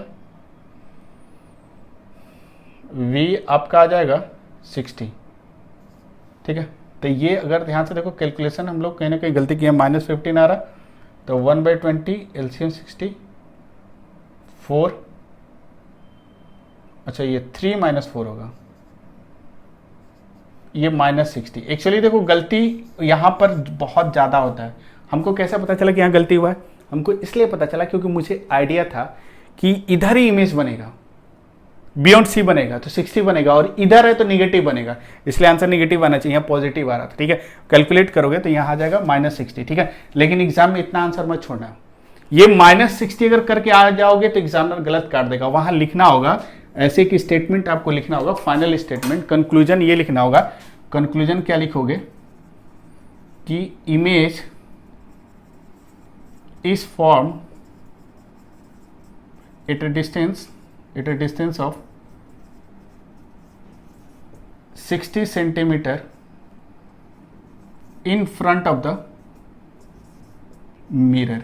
ये कंप्लीट आंसर है, क्योंकि एग्जामिनर को नेगेटिव और पॉजिटिव क्या रहा है उससे उसको कोई मतलब नहीं है, वो साइन कन्वेंशन को नेग्लेक्ट करके चलता है। आपको हमेशा क्या ध्यान रखना है, आपके अकॉर्डिंग नेगेटिव -60 का मतलब क्या है, इसका इमेज कहां बनेगा, -60 मतलब पोल से -60 मतलब इधर कहीं होगा, तो इमेज यहां कहीं बनेगा, और इमेज का ये लोकेशन है 60 सेंटीमीटर, और सिंस इधर निगेटिव आ रहा है इसलिए करें कि इधर होगा, इस तरफ नहीं होगा। +60 आया होता तो इधर इमेज बनता। ठीक है, इसीलिए हम लोग कंक्लूजन लास्ट में जरूर लिखेंगे, बोर्ड के एग्जाम में इसी तरह के समझाते हैं, आपको वहां लिखना जरूरी है। ठीक है, आप यू लिख लेना -20, v इतना, f इतना, उसके बाद आप फॉर्मूला पुट करोगे, जो कुछ आएगा उस साइन का इंपॉर्टेंस बताना होगा, सिग्निफिकेंस बताना होगा, नेगेटिव साइन क्या इंडिकेट कर रहा है, क्योंकि ये साइन कन्वेंशन आप माने हो, तो आपके साइन कन्वेंशन के अकॉर्डिंग आप कहोगे कि मेरे साइन कन्वेंशन के अकॉर्डिंग जो नेगेटिव -60 सेंटीमीटर आ रहा है, इसका मतलब ये हुआ कि इमेज इस तरह बनेगा। नेगेटिव ये बता रहा कि लेफ्ट साइड बनेगा, और 60 का मतलब पोल से 60 सेंटीमीटर के डिस्टेंस पर बनेगा, तो वो स्टेटमेंट आपने लिख दिया, तो आपका ये फाइनल आंसर होगा, तब आपको कंप्लीट मार्क्स मिलेगा इस तरह के न्यूमेरिकल्स पर। ठीक है, अब हम लोग सेकंड क्वेश्चन को देखते हैं। अब हम लोग नेक्स्ट क्वेश्चन देखते हैं, और नेक्स्ट एग्जाम्पल की मैं बात करूं तो ये क्वेश्चन भी बहुत टफ नहीं है, मैंने आपको पहले भी बताया कि जितने भी ज्योमेट्रिकल ऑप्टिक्स के चैप्टर है उसमें न्यूमेरिकल्स बहुत ही आसान आते हैं। जैसे इसको हम लोग कैसे बनाएंगे, बस आपको थोड़ा सा ध्यान क्या रखना है, साइन कन्वेंशन का। ठीक है, तो इसमें हम लोग पहले कॉन्वेक्स मिरर बना लेते हैं, और कॉन्वेक्स मिरर बनाने के लिए हम लोग इस तरह ड्रॉ कर लेते हैं। ऐसे भी सर्कल बना सकते हो, क्योंकि जैसे ही सर्कल बनाओगे आपको आदत हो जाएगी सर्कल बनाकर मिरर बनाने का। तो इस तरह एक सर्कल बनाकर हम लोग क्या करते हैं, कॉन्वेक्स मिरर बनाएंगे। ठीक है, लेकिन आपको पता है कि कॉन्वेक्स मिरर जब भी बनाएंगे, क्योंकि हम लोग जब भी न्यूमेरिकल्स बनाते हैं तो वहां साइन कन्वेंशन की नीड होती है, और साइन कन्वेंशन जब भी यूज करोगे उसके लिए आप ऑलवेज जो रिफ्लेक्टिंग सरफेस है, अकॉर्डिंग टू साइन कन्वेंशन क्या है कि रिफ्लेक्टिंग सरफेस की तरह होना चाहिए लेफ्ट की तरफ, जिससे incident ray of light left to right आए। ठीक है, तो यहां पर हम लोग करते क्या है, ये वाला मिरर ऐसे ले लेते हैं, इस तरह कुछ ले लेते हैं, ये रिफ्लेक्टिंग सरफेस है, और नेक्स्ट इसके बाद हम लोग क्या करेंगे कि यहाँ पर ये रिफ्लेक्टिंग सरफेस इस तरफ है, प्रिंसिपल एक्सिस, और जो कुछ दिया है उसको हम लोग पहले क्या करेंगे, ड्रॉ करने की कोशिश करते हैं। ठीक है, और मैंने आपको सबसे पहले बताया कि पहले डायग्राम जरूर बना लेना। बहुत लोग करते क्या है ना कि समझ को पढ़े लिखेंगे u = +-30, v इतना है, f इतना है, फॉर्मूला पुट करते नहीं। आप ऐसा गलती मत करना, क्योंकि ऑप्टिक्स वाले प्रॉब्लम में समय नहीं लेता है, केवल आप डायग्राम सबसे पहले पहला स्टेप कि आप इस सिचुएशन का एक रफ स्केच बना लोगे और जो कुछ दिया है उसको ड्रॉ करने की कोशिश करना। सबसे पहले दिया कि ऑब्जेक्ट 20 सेंटीमीटर कहां रखा गया, in front of the mirror, तो यहां पर ऑब्जेक्ट कहीं पर होगा और ये जो डिस्टेंस है पोल से, क्योंकि सारा डिस्टेंस पोल से देते हैं, ये 20 सेंटीमीटर के डिस्टेंस पर है।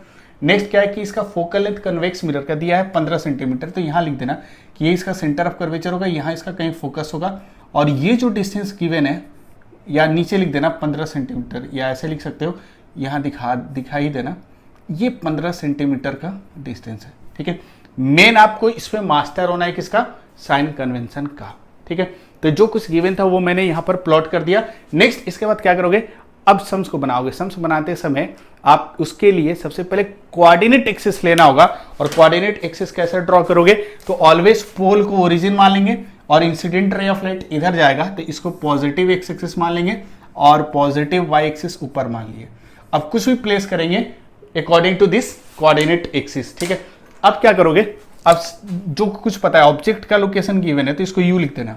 नेक्स्ट इसके बाद जैसे ही कोऑर्डिनेट एक्सिस ड्रॉ किए, अब साइन कन्वेंशन के साथ सारे पैरामीटर को लिखेंगे। तो यू का मतलब ऑब्जेक्ट पोल से कितने डिस्टेंस पर है, तो हम थोड़ा सा गैप छोड़कर यहां लिख देते हैं 20 सेंटीमीटर। लेकिन बट अब क्या करोगे, यहां पर प्लस और माइनस जरूर लिखना होगा। तो ये देखो ओरिजिन किस तरफ कुछ भी होगा वो नेगेटिव होगा तो -20, और मैंने आपको इनडायरेक्टली विजुलाइज करने के लिए कर सकते हो this is a position vector of object, तो ऑब्जेक्ट का पोजीशन वेक्टर इस तरफ डायरेक्टेड है इसलिए इसको नेगेटिव एक्स की तरफ है इसलिए माइनस ले रहे हैं। लेकिन आप लोग सिंपल सा तरीका लेना कि ये पोल के इस तरफ है, इस तरफ क्या होता है नेगेटिव एक्स एक्सिस, तो इसलिए -20। इसके बाद फोकल लेंथ गिवन है, फोकल लेंथ कितना गिवन है, ये हम लोग को दिया है 15 सेंटीमीटर, लेकिन इसके साथ भी साइन कन्वेंशन लगेगा, फोकल लेंथ के साथ भी साइन कन्वेंशन लगेगा। तो फोकल लेंथ प्लस होगा या माइनस होगा, तो देखते हैं फोकस कहाँ है। तो फोकस आपका ओरिजिन के इस तरफ है, तो इस तरफ क्या होता है प्लस होता है, देख सकते हो साइन कन्वेंशन के अकॉर्डिंग इस तरफ क्या होता है प्लस होता है। तो इधर कुछ भी डिस्टेंस हम लोग मेजर करेंगे that can be considered as a positive value, तो ये 15 सेंटीमीटर। नेक्स्ट हमको क्या चाहिए, v चाहिए। अब क्या करेंगे, फॉर्मूला यूज करेंगे 1/v plus 1/u equals to 1/f लिख सकते हैं। नेक्स्ट यहां से फ्रॉम मिरर फॉर्मूला ऐसे स्टेटमेंट हम लोग लिख दिए, मिरर फॉर्मूला आप ऐसे लिख सकते हो 1/v। अगर 1/v हमको चाहिए तो u का वैल्यू हमको पता है -1/20 प्लस माइनस, और ये 1/- नहीं प्लस 15, और ये कितना हो जाएगा 1/v equal two plus 1/20 plus 1/15, ये कितना आ जाएगा 60, ये कितना हो जाएगा 3 प्लस ये कितना हो जाएगा 4, therefore v इक्वल टू कितना आ जाएगा 60/7। ठीक है, प्लस 60/7 आ रहा है, लेकिन ये कंप्लीट आंसर नहीं हुआ। कंप्लीट आंसर ये नहीं हुआ, क्यों, क्योंकि आंसर के लिए अब हमको फाइनल कंक्लूजन लिखना होगा, इमेज के बारे में आपको बताना होगा, एग्जामिनर को इंफॉर्मेशन देना होगा। लेकिन प्लस 60/7 दोगे तो गलत हो जाएगा, इसको बताना होगा कि प्लस का मतलब आपके लिए क्या है। एग्जामिनर को आपके साइन कन्वेंशन से मतलब नहीं, हो सकता है कि वो कुछ और साइन कन्वेंशन ले ले, इसीलिए हम लोग लास्ट में सब कुछ कैलकुलेशन करने के बाद लास्ट में जरूर लिखेंगे कि हम लोगों के अकॉर्डिंग जो प्लस 60/7 आ रहा है, तो कंक्लूजन जरूर लिख देना कि यहां पर क्या लिखेंगे कि इमेज किधर बनेगा प्लस 60/7। तब इसका मतलब क्या हो जाएगा, प्लस का मतलब ओरिजिन की इस तरफ इमेज बनेगा और कितने डिस्टेंस पर होगा, इधर कहीं बनेगा इमेज, और यहां से 60/7 डिस्टेंस पर बनेगा। ठीक है, तो लिखेंगे image will be form behind the mirror at a distance of 60/7 centimeter from the pole।